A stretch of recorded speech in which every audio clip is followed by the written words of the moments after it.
चलिए अगले क्वेश्चन पे चलते हैं। अगला क्वेश्चन है हमारा 2.4 का ही बेटा, बी पार्ट है हमारे पास। और बी पार्ट का क्वेश्चन है Fe2+ है हमारे पास plus Ag+ in aqua state, ये भी एक्वा स्टेट में दिया हुआ है बेटा, and gives Fe3+ again in aqua state plus silver in solid state. Again आपको भी क्या क्या चीज़ें फाइंड करनी है मैम?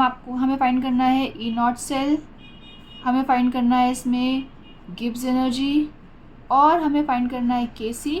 और अगर मैं आपसे कहूँ कि इस सेल को भी डिपिक्ट कीजिए तो अब इजी हो गया आपका डिपिक्शन। तो सबसे पहले इसको डिपिक्ट कर लेते हैं। डिपिक्शन में क्या हो जाएगा, अब देखिए आप, Fe2+ से Fe3+ जा रहा है, ऑक्सीडेशन नंबर बढ़ रहा है। ऑक्सीडेशन नंबर जब भी बढ़ता है बेटा तो क्या होता है, क्या बोलते हैं उसको, ऑक्सीडेशन कहते हैं। क्या कहते हैं उसको, ऑक्सीडेशन। कितने इलेक्ट्रॉन से बढ़ रहा है, 2 से 3 पे आया है मैम, 1 इलेक्ट्रॉन। सिल्वर देखिए +1 से 0 पे चला गया, तो 1 से 0 पे चला गया, कम हो गया, तो क्या हो रहा है यहाँ, रिडक्शन हो रहा है। रिडक्शन कितने इलेक्ट्रॉन्स का हो रहा है, 1 इलेक्ट्रॉन का हो रहा है। बात समझ में आ गई? जहाँ रिडक्शन होता है मैम वो कैथोड होता है, और जहाँ ऑक्सीडेशन होता है मैम वो एनोड होता है।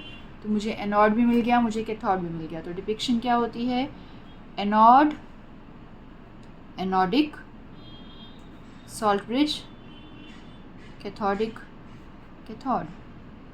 अब देखिए एनोड क्या है मैम, एनोड है Fe2+ रिएक्टेंट साइड, एनोडिक क्या होगा, product side Fe3+ aqua state में, ये भी एक्वा स्टेट में। सॉल्ट ब्रिज, कैथोडिक क्या है, Ag+ एक्वा स्टेट में, एंड कैथोड क्या है, Aj इन सॉलिड स्टेट। कितना इजी हो गया। तो ये मेरे पास कैथोड है, ये एनोड है। तो सबसे पहला पार्ट हम करना शुरू करते हैं E0 सेल का। तो E0 सेल क्या हो जाएगा, E0 of cathode minus E0 of anode.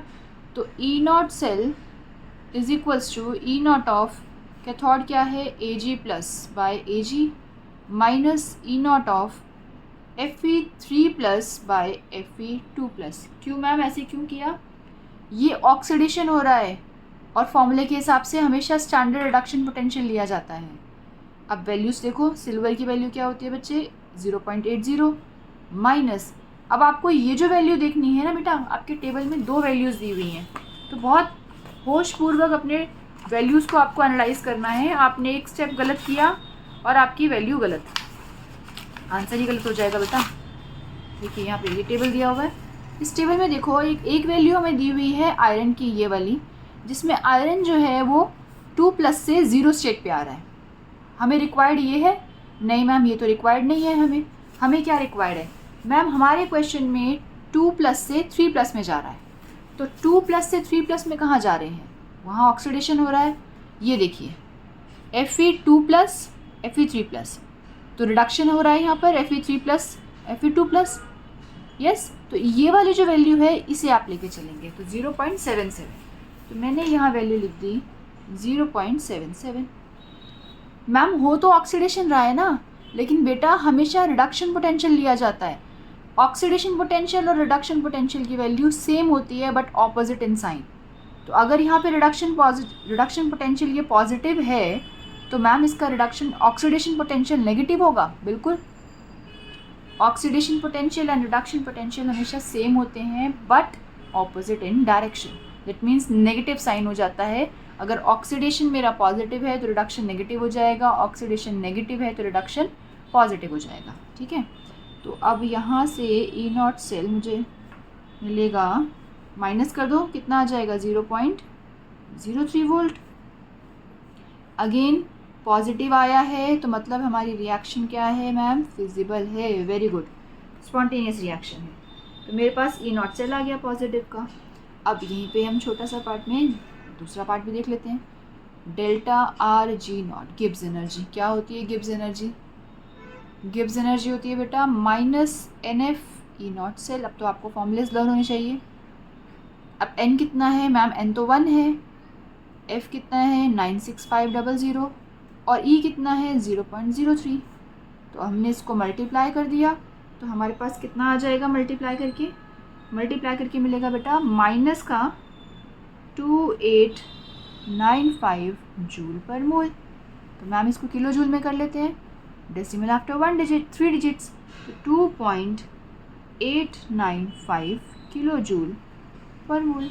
मैं सबसे आसान तरीके से बता रही हूँ बेटा आपको, कॉम्प्लिकेशन तरीके से बहुत सारे हैं।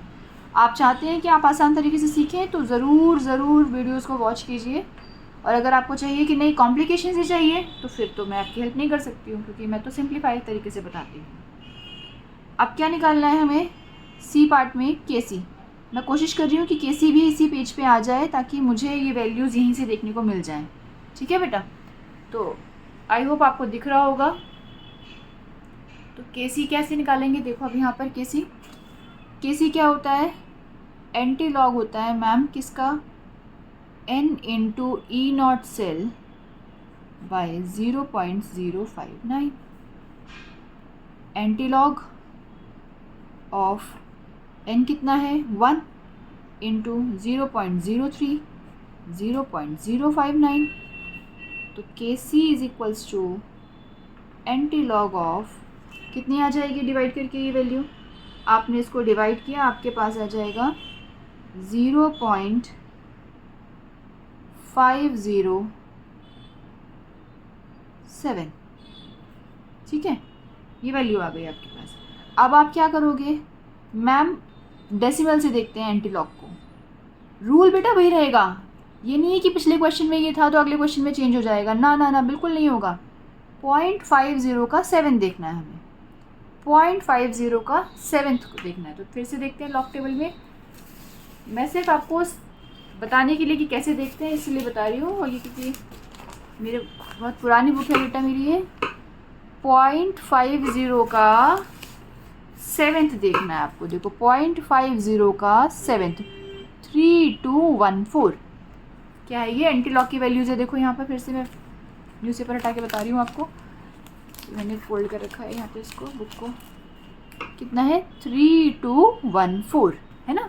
तो मैंने लिया, तो मेरा केसी कितना आया 3214, और डेसिमल से आफ्टर 1 डिजिट आता है, तो केसी कितना आ गया 3.214।